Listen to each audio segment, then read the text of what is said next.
Hello students, today we are going to cover determinants of demand. So far in this chapter we have covered meaning of demand, then individual demand schedule and market demand schedule, and we have covered types of demand. So today third topic is determinants of demand. First determinant is price. अभी price और demand का क्या relation रहता है? Price जब बढ़ता है demand कम हो जाती है और प्राइस जब कम होता है तो डिमांड बढ़ जाती है. Price determines the demand for a commodity to a large extent.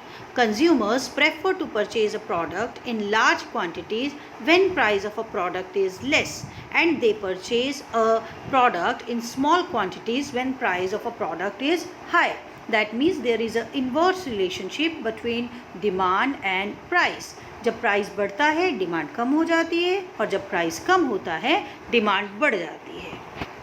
हमारा सेकेंड फैक्टर है जो इन्फ्लुएंस करता है डिमांड को, वो है इनकम. आपकी जेब में जितना ज़्यादा पैसा होगा ऑब्वियसली आपके प्रोडक्ट्स के लिए डिमांड उतनी ज़्यादा बढ़ेगी.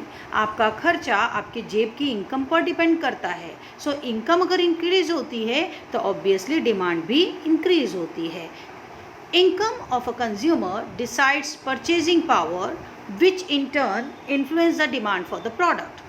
Rise in income will lead to rise in demand for a commodity, and a fall in income will lead to a fall in demand for a commodity. So यहाँ आपको याद रखना है इनकम और डिमांड का डायरेक्ट रिलेशन होता है.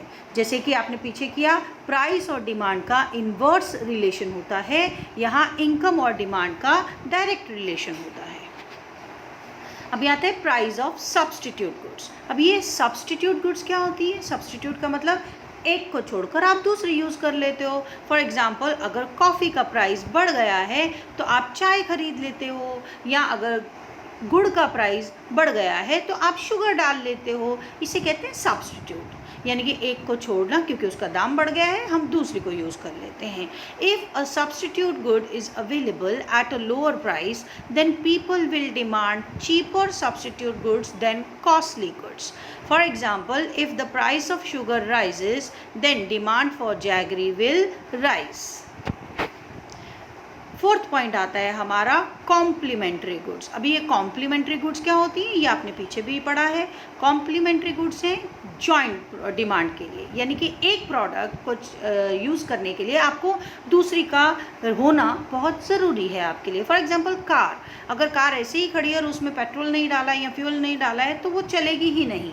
सो price of complementary goods matter करते हैं. फॉर एग्जांपल अगर फ्यूल प्राइस बढ़ जाते हैं तो कार की सेल कम हो जाती है.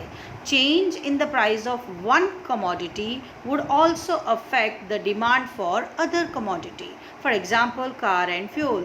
If the price of fuel rises, the demand for cars will fall.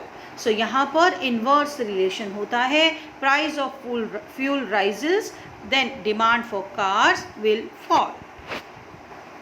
Our fifth one is nature of products. अभी नेचर ऑफ प्रोडक्ट्स का मतलब अगर आप जो प्रोडक्ट यूज़ कर रहे हो वो नेसेसिटीज़ हैं, ज़रूरी हैं, उसके बिना गुजारा ही नहीं है, तो क्या होता है? If a commodity is necessity and it's use is unavoidable then its demand will continue to be same irrespective of the corresponding price. यानी कि दाम चाहे बढ़े चाहे कम हो उससे आपको कोई फ़र्क नहीं पड़ेगा क्योंकि वो एक नेसेसिटी प्रोडक्ट है, नेसेसरी चीज़ है, तो आपको उसको ख़रीदना ही है. फॉर एग्ज़ाम्पल अगर मेडिसिन चाहिए आपको रोज़ ब्लड प्रेशर को कंट्रोल करने के लिए तो आपको वो मेडिसिन ख़रीदना ही पड़ेगा चाहे उसका दाम ज़्यादा है या कम हो गया है. देन फिफ्थ है साइज ऑफ पॉपुलेशन. बहुत सिंपल सा आंसर है, जितनी ज़्यादा पॉपुलेशन बढ़ेगी डिमांड उतनी बढ़ेगी, और अगर पॉपुलेशन कम होगी तो डिमांड कम होगी. So larger the size of population greater will be the demand for a commodity, and smaller the size of population smaller will be the demand for a commodity. Then expectations about future prices. अभी ये बहुत अच्छा point है.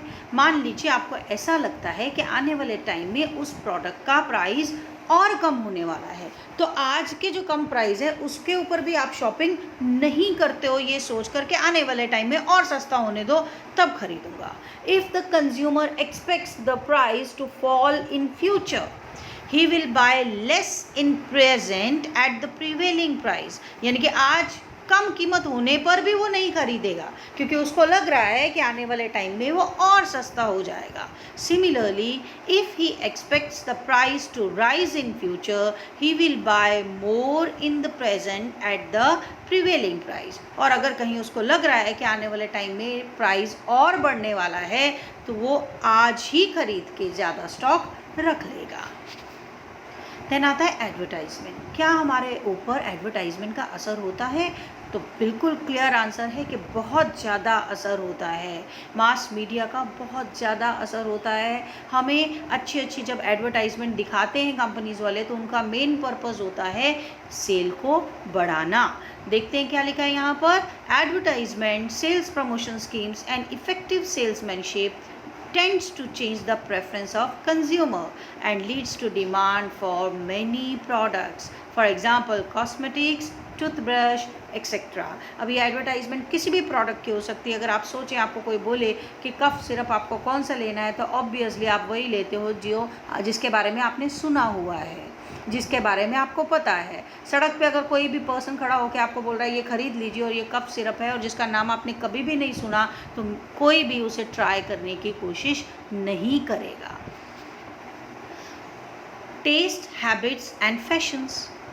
अगर आपको किसी चीज़ की आदत पड़ चुकी है तो उसका दाम चाहे कम हो रहा हो चाहे बढ़ रहा हो, क्योंकि आपको आदत है खरीदने की, आपका टेस्ट डेवलप है उस चीज़ के लिए तो आप उसको खरीदते ही खरीदते हो. यानी कि प्राइस बढ़ने का या कम होने का उसकी खरीदारी पर कोई असर नहीं होता.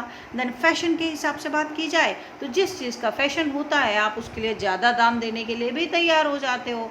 लेकिन जब चीज़ें आउट ऑफ फैशन हो जाती हैं तो लोग सस्ते दाम पर भी उसको खरीदते नहीं हैं. Taste and habits of consumer influence the demand for a commodity.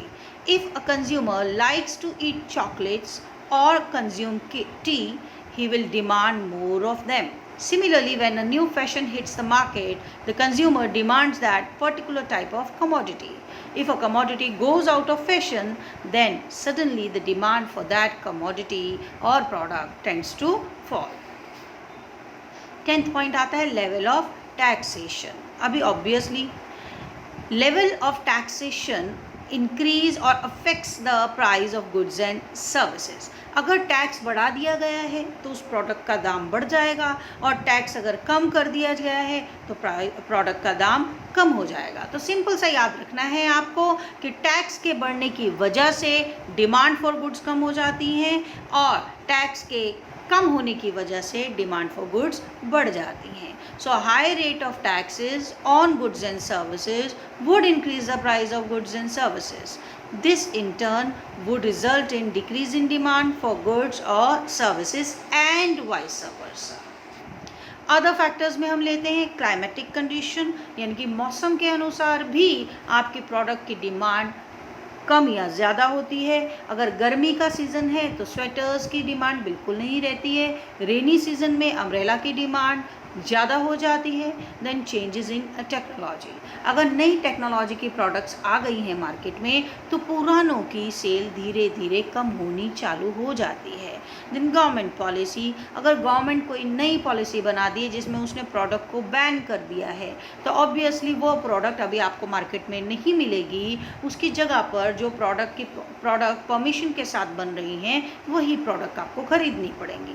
Then custom and tradition. अगर ट्रेडिशनल वैल्यू है किसी प्रोडक्ट को खरीदने के लिए या कस्टम्स है आपके अंदर आपकी सोसाइटी में उसे खरीदने का तो उसका दाम चाहे ज़्यादा हो चाहे कम हो आप उसे ज़रूर खरीदते हैं. So these were all the determinants. So please go through the lecture and prepare the answer. Thank you.